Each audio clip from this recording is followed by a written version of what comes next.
बोलो गौरी शंकर भगवान की जय। आज हम श्री शिव पुराण में पढ़ेंगे कि साध्य साधन आदि का विचार तथा श्रवण, कीर्तन और मनन, इन तीन साधनों की श्रेष्ठता का प्रतिपादन। व्यास जी कहते हैं, सूत जी का यह वचन सुनकर वे सब महर्षि बोले, अब आप हमें वेदांत सार सर्व स्वरूप अद्भुत शिव पुराण की कथा सुनाइए। सूत जी ने कहा, आप सब महर्षिगण रोग शोक से रहित कल्याणमय भगवान शिव का स्मरण करके पुराण प्रवर शिव पुराण की, जो वेद के सार तत्व से प्रकट हुआ है, कथा सुनिए। शिव पुराण में भक्ति, ज्ञान और वैराग्य, इन तीनों का प्रीतिपूर्वक गान किया गया है और वेदांत वैद्य सद्वस्तु का विशेष रूप से वर्णन है। इस वर्तमान कल्प में जब सृष्टि कर्म आरंभ हुआ था, उन दिनों 6 कुलों के महर्षि परस्पर वाद विवाद करते हुए कहने लगे, अमूक वस्तु सबसे उत्कृष्ट है और अमूक नहीं है। उनके इस विवाद ने अत्यंत महान रूप धारण कर लिया। तब वे सब के सब अपनी शंका के समाधान के लिए सृष्टिकर्ता अविनाशी ब्रह्मा जी के पास गए और हाथ जोड़कर विनय भरी वाणी में बोले, प्रभो, आप संपूर्ण जगत को धारण पोषण करने वाले तथा समस्त कारणों के भी कारण है। हम यह जानना चाहते हैं कि संपूर्ण तत्वों से परे परात्पर पुराण पुरुष कौन है। ब्रह्मा जी ने कहा, जहाँ से मन सहित वाणी उन्हें ना पाकर लौट आती है तथा जिनसे ब्रह्मा, विष्णु, रुद्र और इंद्र आदि से युक्त यह संपूर्ण जगत समस्त भूतों एवं इंद्रियों के साथ पहले प्रकट हुआ है, वे ही ये देव महादेव सर्वज्ञ एवं संपूर्ण जगत के स्वामी हैं। ये ही सबसे उत्कृष्ट है। भक्ति से ही इनका साक्षात्कार होता है, दूसरे किसी उपाय से कहीं इनका दर्शन नहीं होता। रुद्र, हरि, हर तथा अन्य देवेश्वर सदा उत्तम भक्ति भाव से उनका दर्शन करना चाहते हैं। भगवान शिव में भक्ति होने से मनुष्य संसार बंधन से मुक्त हो जाता है। देवता के कृपा प्रसाद से उनमें भक्ति होती है और भक्ति से देवता का कृपा प्रसाद प्राप्त होता है। ठीक उसी तरह जैसे यहाँ अंकुर से बीज और बीज से अंकुर पैदा होता है। इसलिए तुम सब ब्रह्म ऋषि भगवान शंकर का कृपा प्रसाद प्राप्त करने के लिए भूतल पर जाकर वहाँ सहस्त्रों वर्षों तक चालू रहने वाले एक विशाल यज्ञ का आयोजन करो। इन यज्ञपति भगवान शिव की ही कृपा से वेदोक्त विद्या के सारभूत साध्य साधन का ज्ञान होता है। शिव पद की प्राप्ति ही साध्य है, उनकी सेवा ही साधन है तथा उनके प्रसाद से जो नित्य नैमितिक आदि फलों की ओर से निष्प्रय होता है, वही साधक है। वेदोक्त कर्म का अनुष्ठान करके उसके महान फल को भगवान शिव के चरणों में समर्पित कर देना ही परमेश्वर पद की प्राप्ति है। वही सालोक्य आदि के क्रम से प्राप्त होने वाली मुक्ति है। उन पुरुषों की भक्ति के अनुसार उन सबको उत्कृष्ट फल की प्राप्ति होती है। उस भक्ति के साधन अनेक प्रकार के हैं, जिनका साक्षात महेश्वर ने ही प्रतिपादन किया है। उनमें से सारभूत साधन को संक्षिप्त करके मैं बता रहा हूँ। कान से भगवान के नाम गुण और लीलाओं का श्रवण, वाणी द्वारा उनका कीर्तन तथा मन के द्वारा उनका मनन, इन तीनों को महान साधन कहा गया है। तात्पर्य यह है कि महेश्वर का श्रवण, कीर्तन और मनन करना चाहिए। यह श्रुति का वाक्य हम सबके लिए प्रमाणभूत है। इसी साधन से संपूर्ण मनोरथों की सिद्धि में लगे हुए आप लोग परम साध्य को प्राप्त हो।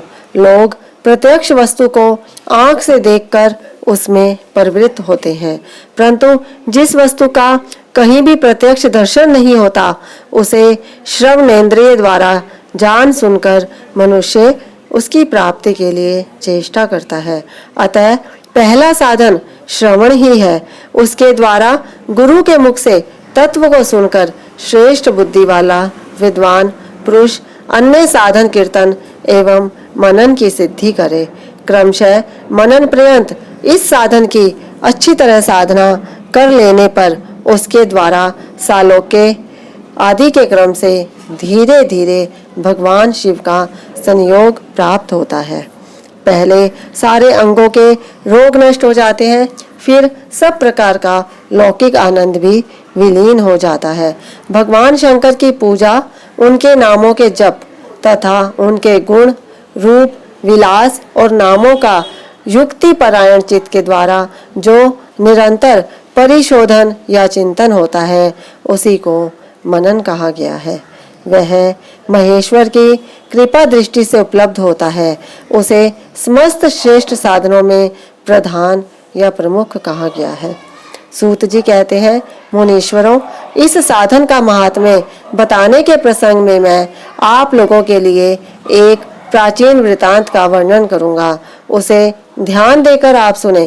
पहले की बात है, पराशर मुनि के पुत्र मेरे गुरु व्यासदेव जी सरस्वती नदी के सुंदर तट पर तपस्या कर रहे थे। एक दिन सूर्य तुल्य तेजस्वी विमान से यात्रा करते हुए भगवान सनत कुमार अकस्मात वहां जा पहुंचे। उन्होंने मेरे गुरु को वहां देखा। वे ध्यान में मग्न थे। उससे जगने पर उन्होंने ब्रह्मपुत्र सनत कुमार जी को अपने सामने उपस्थित देखा। देखकर वे बड़े वेग से उठे और उनके चरणों में प्रणाम करके मुनि ने उन्हें अधर्य दिया और देवताओं के बैठने योग्य आसन भी अर्पित किया। तब प्रसन्न हुए भगवान सनत कुमार विनीत भाव से खड़े हुए व्यास जी से गंभीर वाणी में बोले, मुने, तुम सदा सत्य वस्तु का चिंतन करो।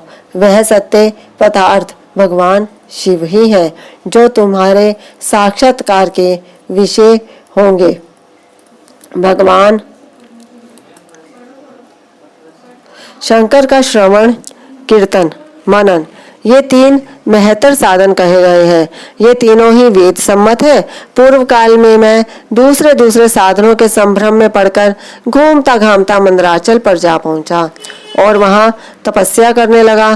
तदनंतर महेश्वर शिव की आज्ञा से भगवान नंदीकेश्वर वहां आए। उनकी मुझ पर बड़ी दया थी। वे सबके साक्षी तथा शिव गणों के स्वामी भगवान नंदीकेश्वर मुझे स्नेह पूर्वक मुक्ति का उत्तम साधन बताते हुए बोले, भगवान शंकर का श्रवण, कीर्तन और मनन, ये तीनों साधन वेद सम्मत है और मुक्ति के साक्षात कारण है। यह बात स्वयं भगवान शिव ने मुझसे कही है। अतः ब्राह्मण, तुम श्रवण आदि तीनों साधनों का ही अनुष्ठान करो।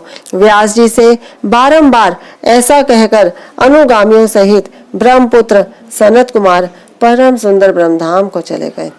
इस प्रकार पूर्व काल के इस उत्तम वृतांत का मैंने संक्षेप से वर्णन किया है।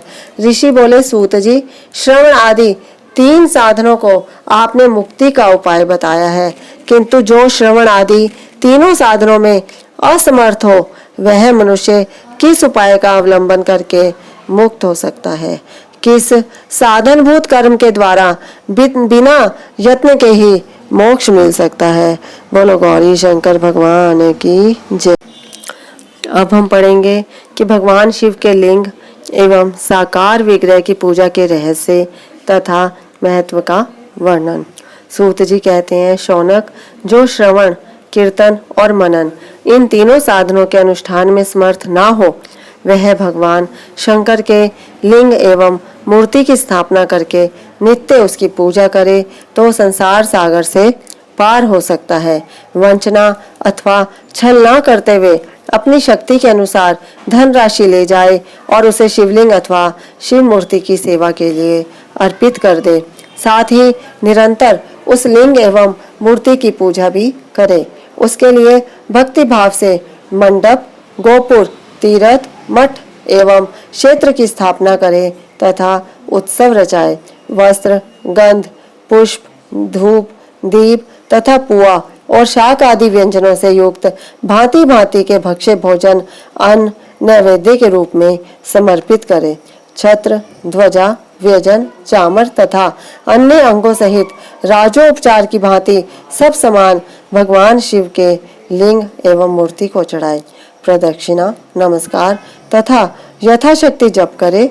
आवाहन से लेकर विसर्जन तक सारा कार्य प्रतिदिन भक्ति भाव से संपन्न करे। इस प्रकार शिवलिंग अथवा शिव मूर्ति में भगवान शंकर की पूजा करने वाला पुरुष श्रवण आदि साधनों का अनुष्ठान न करे तो भी भगवान शिव की प्रसन्नता से सिद्धि प्राप्त कर लेता है। पहले के बहुत से महात्मा पुरुष लिंग तथा शिव मूर्ति की पूजा करने मात्र से भव बंधन से मुक्त हो चुके हैं। ऋषियों ने कहा, मूर्ति में ही सर्वत्र देवताओं की पूजा होती है, लिंग में नहीं, परंतु भगवान शिव की पूजा सब जगह मूर्ति में और लिंग में भी क्यों की जाती है। सूत जी ने कहा, मुनीश्वरों, तुम्हारा यह प्रश्न तो बड़ा ही पवित्र और अत्यंत अद्भुत है। इस विषय में महादेव जी ही वक्ता हो सकते हैं। दूसरा कोई पुरुष कभी और कहीं भी इसका प्रतिपादन नहीं कर सकता। इस प्रश्न के समाधान के लिए भगवान शिव ने जो कुछ कहा है और उसे मैंने गुरु जी के मुख से जिस प्रकार सुना है उसी तरह क्रमशः वर्णन करूंगा। एकमात्र भगवान शिव ही ब्रह्म रूप होने के कारण निष्कल निराकार कहे गए हैं। रूपवान होने के कारण उन्हें सकल भी कहा गया है, इसलिए वे सकल और निष्कल दोनों हैं। शिव के निष्कल निराकार होने के कारण ही उनकी पूजा का आधारभूत लिंग भी निराकार ही प्राप्त हुआ है, अर्थात शिवलिंग शिव के निराकार स्वरूप का प्रतीक है। इसी तरह शिव के सकल या साकार होने के कारण उनकी पूजा का आधारभूत विग्रह साकार प्राप्त होता है, अर्थात शिव का साकार विग्रह उनके साकार स्वरूप का प्रतीक होता है। सकल और अकल समस्त अंग आकार सहित साकार और अंग आकार से सर्वथा रहित निराकार रूप होने से ही वे ब्रह्म शब्द से कहे जाने वाले परमात्मा हैं। यही कारण है कि सब लोग लिंग निराकार और मूर्ति साकार दोनों में ही सदा भगवान शिव की पूजा करते हैं। शिव से भिन्न जो दूसरे दूसरे देवता हैं वे साक्षात ब्रह्म नहीं है, इसलिए कहीं भी उनके लिए निराकार लिंग नहीं उपलब्ध होता। पूर्व काल में बुद्धिमान ब्रह्मपुत्र सनत कुमार मुनि ने मंदराचल पर नंदिकेश्वर से इसी प्रकार का प्रश्न किया था। सनत कुमार बोले, भगवान शिव से भिन्न जो देवता है उन सब की पूजा के लिए सर्वत्र प्राय वीर मूर्ति मात्र ही अधिक संख्या में देखा और सुना जाता है। केवल भगवान शिव की ही पूजा लिंग में और वीर दोनों का उपयोग देखने में आता है। अतः कल्याण में नंदिकेश्वर इस विषय में जो तत्व की बात हो उसे मुझे इस प्रकार बताइए जिससे अच्छी तरह समझ में आ जाए। नंदिकेश्वर ने कहा, निष्पाप ब्रह्म कुमार, आपके इस प्रश्न का हम जैसे लोगों के द्वारा कोई उत्तर नहीं दिया जा सकता, क्योंकि यह गोपनीय विषय है और लिंग साक्षात ब्रह्म का प्रतीक है। तथापि आप शिव भक्त हैं, इसलिए इस विषय में भगवान शिव ने जो कुछ बताया है उसे ही आपके समक्ष कहता हूँ। भगवान शिव ब्रह्म स्वरूप और निष्कल निराकार है, इसलिए उन्हीं की पूजा में निष्कल लिंग का उपयोग होता है। संपूर्ण वेदों का यही मत है। सनत कुमार बोले, महाभाग योगींद्र, आपने भगवान शिव तथा दूसरे देवताओं के पूजन में लिंग और वेद के प्रचार का जो रहस्य विभाग पूर्वक बताया है वह यथार्थ है। इसलिए लिंग और वेद की आदि उत्पत्ति का जो उत्तम वृतांत है उसी को मैं इस समय सुनना चाहता हूँ। लिंग के प्राकट्य का रहस्य सूचित करने वाला प्रसंग मुझे सुनाइए। इसके उत्तर में नंदिकेश्वर ने भगवान महादेव के निष्कल स्वरूप लिंग के आविर्भाव का प्रसंग सुनाना आरंभ किया। उन्होंने ब्रह्मा तथा विष्णु के विवाद, देवताओं की व्याकुलता एवं चिंता, देवताओं का दिव्य कैलाश शिखर पर गमन, उनके द्वारा चंद्रशेखर महादेव का स्तवन, देवताओं से प्रेरित हुए महादेव जी का ब्रह्मा और विष्णु के विवाद स्थल में आगमन तथा दोनों के बीच में निष्कल आदि अंतररहित भीषण अग्नि स्तंभ के रूप में उनका आविर्भाव आदि प्रसंगों की कथा कही। तदनंतर श्री ब्रह्मा और विष्णु दोनों के द्वारा उस ज्योतिर्मय स्तंभ की ऊंचाई और गहराई का था लेने की चेष्टा एवं केतकी पुष्प के शाप वरदान आदि के प्रसंग भी सुनाए। बोल गौरी शंकर भगवान की जय। शिव भक्तों, आज हमने पढ़ा कि शिवजी भगवान का ही लिंग क्यों है, शिवजी भगवान की ही मूर्ति और लिंग की पूजा क्यों होती है। बोलो गौरी शंकर भगवान की जय। इसे हो सके तो ज़्यादा से ज़्यादा शेयर करिए ताकि सभी शिव भक्त इस कथा को सुनकर इसका लाभ उठा सके। बोलो गौरी शंकर भगवान की जय। ओम नमः शिवाय। शिव भक्त।